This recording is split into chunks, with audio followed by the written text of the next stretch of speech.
শীতের কাঁচা খেজুরের রস খাওয়ার মাধ্যমে নিপাহ ভাইরাসের সংক্রমণ ছড়িয়ে পড়েছে দেশের ৩৫টি জেলায়।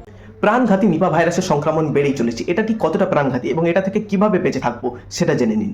করোনা ভাইরাসের মতো এটা দ্রুত মানুষের মধ্যে ছড়ায় না, কিন্তু এটা যদি মানুষের মধ্যে চলে আসে তো মৃত্যুর চান্সটা অনেকটাই বেশি। করোনার থেকে অনেক বেশি মৃত্যুর হার এটা দেখা যায়। এটা মূলত বাদুড় থেকে সংক্রামিত হয়, বাদুড়ের লালা থেকে। বাদুড় যখন কোনো ফল খায় বা তালের রস বা খেজুরের রস খায় তখন সেই লালাটা তার মধ্যে চলে আসে এবং সেই ফলটা বা সেই তালের রসটা আমরা যখন খাই তখন সেই ভাইরাসটা আমাদের মধ্যে চলে আসে। কি কি উপসর্গ দেখা যাবে? সেই ভাইরাসটা আমাদের ভিতরে চলে এলে আমাদের মধ্যে জ্বর হবে, শ্বাসকষ্ট হবে, মাথা ব্যথা হবে এবং তার সাথে ব্রেনের ইনফেকশন পর্যন্ত হতে পারে এবং শেষে মানুষ কোমায় চলে যাবে এবং তারপরে মানুষের মৃত্যু হয়ে যায়। আমরা তাহলে এই প্রাণঘাতী রোগ থেকে বাঁচবো কিভাবে? আমরা এখন আবার মাস্ক পরা শুরু করব, তার সাথে তালের রস বা খেজুরের রস খাবো না। যদি খেতেই হয় সেটাকে ভালোভাবে ফুটিয়ে তারপর খাবো এবং তার সাথে যখন করে ফল খাবো সেটাকে ভালোভাবে ছিলে নিয়ে সেটাকে ধুয়ে তারপরই খাবো। এর পাশাপাশি আমাদের নিজেদের পরিষ্কার পরিচ্ছন্ন থাকতে হবে, হাতটাকে বারবার ভালোভাবে ধুয়ে নিতে হবে।